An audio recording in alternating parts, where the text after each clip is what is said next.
Está na hora da entrevista do dia com a Denise Campos de Toledo. Nós vamos falar agora do setor produtivo do país, das perspectivas. Eu converso com o Igor Rocha, que é economista-chefe da Fiesp, a Federação das Indústrias do Estado de São Paulo. Igor, boa noite, muito obrigada pela presença. Boa noite, Denise, é um prazer estar aqui com vocês hoje. Bom, nós tivemos ontem a divulgação do balanço do desempenho da indústria no ano passado. A produção foi um excelente resultado, houve uma recuperação, principalmente no comparativo com os 2 anos anteriores. A indústria vinha patinando, a gente já teve até a oportunidade de falar sobre isso, a dificuldade de conseguir repor perdas de crises antigas. Agora, é um retrato do que foi ano passado, né? Inclusive, no último mês já veio com uma variação negativa de novo, desaceleração. Você vê uma piora mais acentuada neste começo de ano, porque a grande interrogação talvez seja a questão do ciclo de alta da Selic, dos juros, né? Denise, como você já antecipou, né, 2024 foi um ano bastante positivo para o setor industrial. Tanto a produção industrial quanto o PIB da indústria, ambos se expandiram de maneira bastante expressiva, inclusive ajudando a economia a crescer e ajudando também aí na arrecadação tributária por melhor encaminhamento das contas públicas. Agora 2025 é um ano desafiador, né? As coisas mudam, as condições estão bastante desafiadoras. A gente vê que a questão do crédito, a questão da taxa de juros, né, complicam aí as perspectivas de investimento dos empresários. O que a gente pode esperar para 2025? A gente está com uma projeção de crescimento da produção industrial de 1,3%. E a gente está com uma perspectiva de expansão da economia de mais ou menos 2%, ou seja, números bastante inferiores quando a gente compara com 2024. Tem também, quando a gente faz cálculos, aí é um número muito de economista, a gente verifica que tem um efeito estatístico em 2025 que acaba ajudando até mesmo o número. Quando a gente vai ver a medida de sensibilidade, que é provavelmente o bem-estar da população, deve ser um ano bastante desafiador, né? Vai crescer mais ou menos metade do que foi 2024, mas a sensibilidade desse crescimento deve ser menos do que a metade, né? Então, e obviamente a indústria está muito conectada à renda, à expansão, obviamente, da massa salarial. Vai continuar bastante alta, mas essa variação de expansão da renda que a gente teve em 2024 não deve acontecer em 2025, assim como o impulso fiscal que teve em 2024 também não deve ter em 2025. E para terminar, a questão, obviamente, da taxa de juros, que está num patamar bastante restritivo, exatamente para tentar desacelerar a economia. E quando a gente olha ali as explicações do Banco Central, se justificaria, né, essa ação exatamente para tentar desaquecer e trazer a inflação aí mais para baixo. Por mais que haja resistência, quando você pega o balanço da indústria no ano passado, por exemplo, bens de consumo duráveis foram os que mais subiram. E eles são mais sensíveis exatamente ao crédito, à recuperação da renda, à recuperação do emprego, até as transferências do governo, né, em termos de programas sociais, representam o maior poder aquisitivo. Então, é venda de carros, de eletrodomésticos.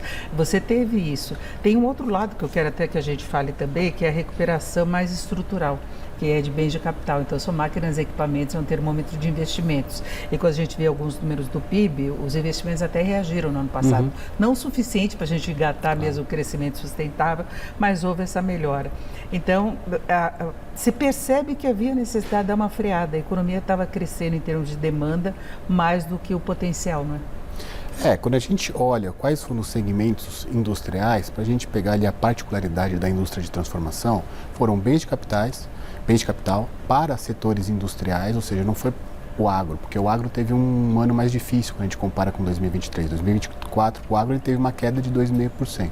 Então foi o quê? Máquinas e equipamentos para a própria indústria, né? Que é um setor na sua média, quando a gente compara com outros segmentos da economia, com maior nível de inovação, maior nível de intensidade tecnológica, o que acaba sendo muito bom, né? E quando a gente pega os bens de consumo duráveis, o que a gente está falando? A gente está falando de geladeira, de fogão, de micro-ondas.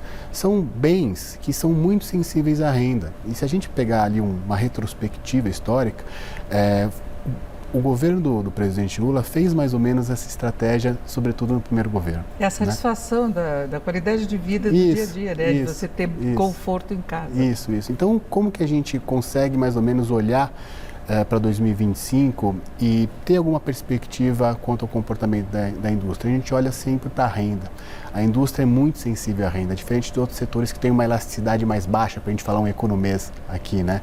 Você pega, por exemplo, alimentos. Alimentos as pessoas vão comer de qualquer jeito, né? Agora, comprar um fogão ou uma geladeira, muitas vezes as pessoas postergam, né? Se não tem aquela renda disponível. Então, quando a gente vê esse comportamento do setor, a gente vê exatamente que ela está muito conectada com a expansão da renda das famílias. Você citou essa questão de alimentos aí, mas a indústria alimentícia teve alguns momentos mais desfavoráveis no ano passado, o que tem relação com o preço, né? Todo mundo comentava até do que o presidente Lula disse hoje, mas muitas vezes não é nem para colaborar com o controle da inflação, a pessoa não tem dinheiro para comprar quando o preço sobe muito, né? Sim, o agro, como a gente conversou aqui, teve um ano mais difícil. E a questão, obviamente, cambial também afetou, né? Muito da produção, quando você tem um câmbio tão favorável, acaba sendo direcionado para fora, né, pela lógica exatamente dos preços. Muitos produtos, insumos utilizados que têm que ser importados no agronegócio acabam sofrendo um reajuste de preço. Então isso, obviamente, impacta na questão dos alimentos, que é o que a gente viu. O agronegócio, ele se distribui na agropecuária e na agricultura, né? A agropecuária, em relação à agricultura, em 2024, foi bem. O que foi o problema ali foi na agricultura. Para 2025, a gente já vê uma mudança, né? A agropecuária ali com uma condição mais difícil e a agricultura com uma condição bem mais favorável. A gente está projetando um crescimento do agronegócio em 2025 na ordem de 6,5%. Agora, Igor, a gente já tem visto algumas pesquisas referentes ao setor industrial, da confiança do empresário com alguma piora. Você acha que isso pode levar ao adiamento de investimentos? Porque o setor, na verdade, ele necessita investir em produtividade, em competitividade. Você falava muito da entrada de produtos importados, teve toda a conversa da taxação das blusinhas, mas a verdade é que a indústria brasileira não estava preparada para uma concorrência maior.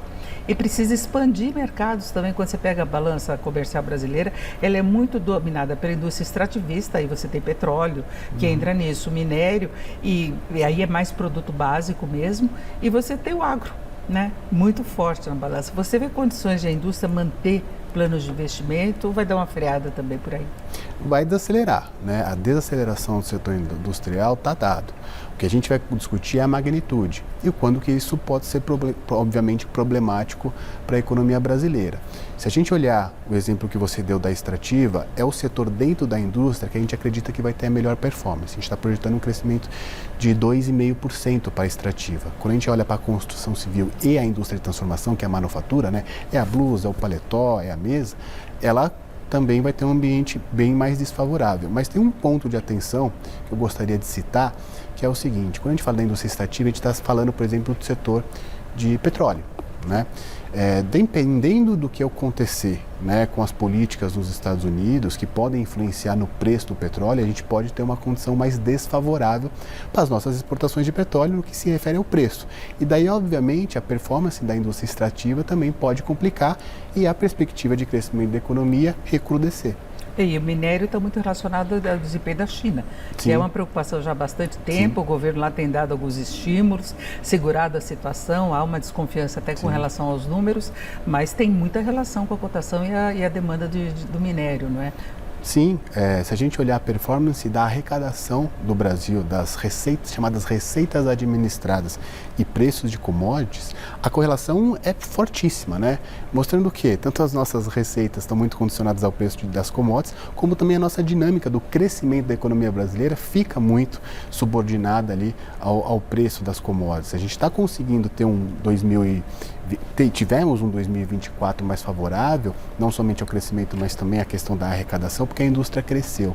Se a gente pegar 2023, que a economia brasileira também cresceu, mas a indústria teve um ambiente muito mais desfavorável quando compara com 2024, as receitas caíram, porque quem paga imposto, que é a indústria, tinha caído, não tinha tido uma boa performance. Então é importante, quando a gente tenta equilibrar aí os pratinhos, né, de um crescimento duradouro, sustentável, a gente também olhar para um momento que a gente consiga ter uma indústria não com um voo de galinha somente em 2024, mas com algo mais perene ao longo do tempo. Você vê um fôlego importante do setor de serviços, é o que mais pesa na formação do PIB brasileiro, o que mais gerou empregos no ano passado, mas quando compara com a situação da indústria, tem essa questão tributária, da geração maior de tributos, e tem a questão de geração de empregos de melhor qualidade, o que se refere à renda. Sim. Né? Então tem essa importância, né? E o peso da indústria. Agora você está falando de comércio internacional e o fator Trump. Como é que a indústria está vendo em relação a isso? Porque até agora não veio nenhuma notícia positiva. Talvez a positiva tenha sido o acordo que ele fez depois de uma mega taxação de México e Canadá. Mas ele fez uma taxação também contra a China, pode ter sido menor do que ele ameaçou, mas a coisa está em aberto, ameaça a Europa também. Está saindo dos organismos internacionais que alavancam muitos investimentos pelo mundo, reduzindo pobreza. Tem uma ofensiva agora, como em Gaza, que ele se vê no direito de ocupar um território. Como é que se lida hoje com isso? Por exemplo, quem trabalha no comércio internacional, quem depende de insumos, porque não é só a venda do produto acabado, né? Essa é a grande questão, né, Denise? Então, um ambiente de forte incerteza, muitos anúncios estão sendo feitos aí nos primeiros dias desse governo, que ainda não tem nenhum mês direito, e, obviamente, muitas interrogações aqui de como isso pode refletir na economia brasileira. Ainda não foi anunciado nenhum tipo de retaliação, vamos chamar assim, tarifária, né, por parte do governo americano na economia brasileira. Houve algumas manifestações, mas de maneira muito genérica, sobre Índia, sobre Brasil, mas ainda isso não se... BRICS, alguma coisa assim. Exatamente. Ainda não teve nenhum tipo de manifestação mais concreta, tal como teve no México, no Canadá e na China. Então a gente está num momento ali de acompanhamento para ver o que isso pode acontecer. Veja, quando os Estados Unidos colocam uma tarifa em um país, tem uma consequência. Quando os Estados Unidos começa a colocar tarifas em diversos países, isso tem uma consequência, inclusive, para os Estados Unidos, né? Então, eu acho muito difícil essa política de vamos tarifar todo mundo e isso não vai ter nenhum tipo de consequência para a nossa economia doméstica, porque o contrário também vai acontecer para eles, do ponto de vista da inflação, né, da performance da economia norte-americana, a própria questão dos imigrantes é algo que, obviamente, os Estados Unidos é um país desenvolvido, não tem aquele bônus demográfico que um país emergente tem. Tudo isso se reflete em custo. Né? Falta mão de obra. Exatamente. E a gente já viu como que uma inflação um pouco mais alta, não para padrões latino-americanos, mas para padrões americanos, como que isso foi custoso para a eleição do presidente Biden. Então isso, obviamente, também tende a se refletir na popularidade do presidente Trump. Então eu acho que tem muita coisa que quando você começa a ligar os pontos, não fecha. Né? Então a gente tem que acompanhar um pouquinho do quanto que é, na verdade, um mero discurso, tá certo? E o que vai ser efetivado. E o que vai ser efetivado. Agora, falando ainda dessa questão Trump, a gente tem o Milei na Argentina, seguindo os passos dele, saindo de organismos internacionais, já disse que se for por um acordo com os Estados Unidos, ele deixa o Mercosul, isso depende do Congresso, lá o parlamento na Argentina teria de sancionar, mas as relações Brasil-Mercosul e Brasil-Argentina, porque a Argentina tem uma relação comercial importante com o Brasil, né? Tem, é um importante parceiro comercial junto com os Estados Unidos e junto com a China, tá certo? Agora, eu acho muito difícil a Argentina sair do Mercosul para fazer um tipo de acordo comercial somente com os Estados Unidos, né, de maneira assim mais caricatural que a gente possa colocar, e isso ser bom para a Argentina. A Argentina vai acabar se isolando, sobretudo agora que a gente está no momento, como por exemplo o acordo União Europeia-Mercosul, em que essas relações de trocas tendem a ser muito mais benéficas, né, para esses dois blocos do que você se isolar e fechar o seu mercado. Eu acho que é um pouco de alinhamento de discurso que na hora do vamos ver não se sustenta na prática. Ou talvez uma aposta errada, né? Porque Trump não disse em nenhum momento que pretende fechar esse acordo com a Argentina, né? É verdade, você tem um ponto também, né? Tem isso, ele tinha já outros governos alinhados e ele ignorou, né? Inclusive a proximidade com o Brasil pode ter sido um discurso político, mas na hora do comércio mesmo isso não aconteceu. Então é isso, a previsão de crescimento da indústria 1,3% este ano. Da produção industrial, produção industrial, é essa perspectiva que a gente tem aqui para o ano de 2025. E aí da economia brasileira como um todo, aí falando de PIB, de mais ou menos 2%. Perfeito. Eu agradeço muito a presença do Igor Rocha, que é economista-chefe da Fiesp, a Federação das Indústrias do Estado de São Paulo. Igor, obrigado, uma boa noite. Obrigado, Denise, é sempre um prazer estar com vocês aqui. Boa noite. Com você.